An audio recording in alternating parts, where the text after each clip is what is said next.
Our next guest says social distancing on campuses, that might be the answer. Joining us now is Thane Rosenbaum, novelist and distinguished university professor at Touro College. Thane, thanks so much for coming on. What are your thoughts on this? The president pushing to get the schools reopened, some campuses saying, hey, no way, we're staying online. Florida's going to open up. What are your thoughts on the whole thing? Well, the interesting thing is that the American Association of Pediatric Doctors, right, children doctors, are calling for schools to open. Right, so here are physicians that are saying, look, we think that the damage done to social development and emotional well-being is significant, as well as habitual behavior, bad behaviors that can be picked up if we're not able to supervise kids in a classroom. So it is a horribly complex moral and epidemiological question because, children are super spreaders. You send them to school and then they come home and they're infected, even if the symptoms for them are mild, their parents and their grandparents and others would be vulnerable. At the same time, they belong in school.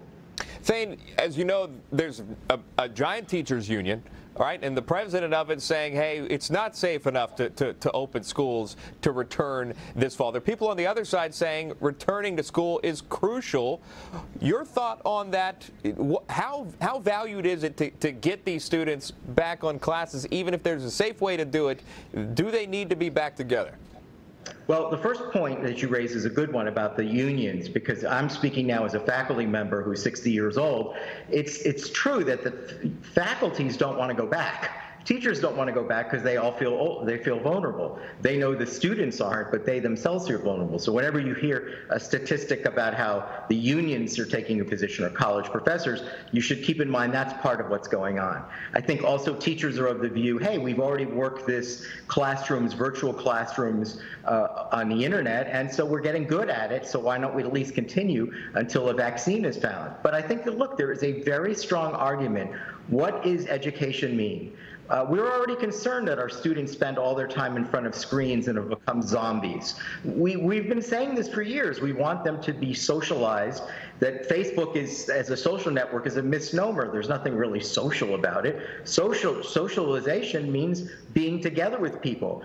But you can't be together with people if you're being socially distant.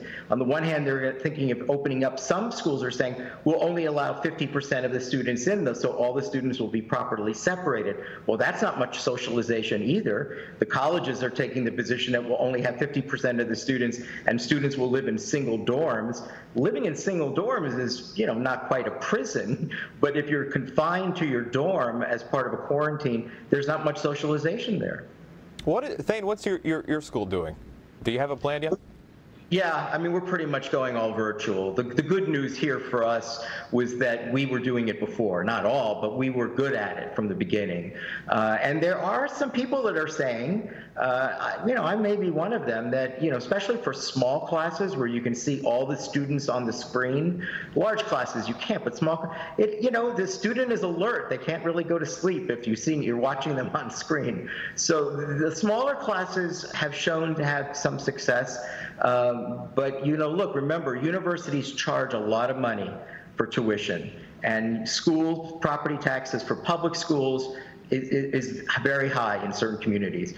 The idea that you could charge these amounts for tuition and your child is sitting at home, that's problematic. $50,000 a year property tax bill or $50,000 a year tuition. Princeton is cutting their tuition by 10%, but if the students are home, there's no food, board, there's no fees, they're not on campus. And this raises another issue. Some of these schools are dependent on the revenue stream. All right, Thane Rosenbaum, distinguished university professor at Touro College and author of Saving Free Speech from Itself. Professor, thanks so much for joining us. We appreciate it. Thank you. Coming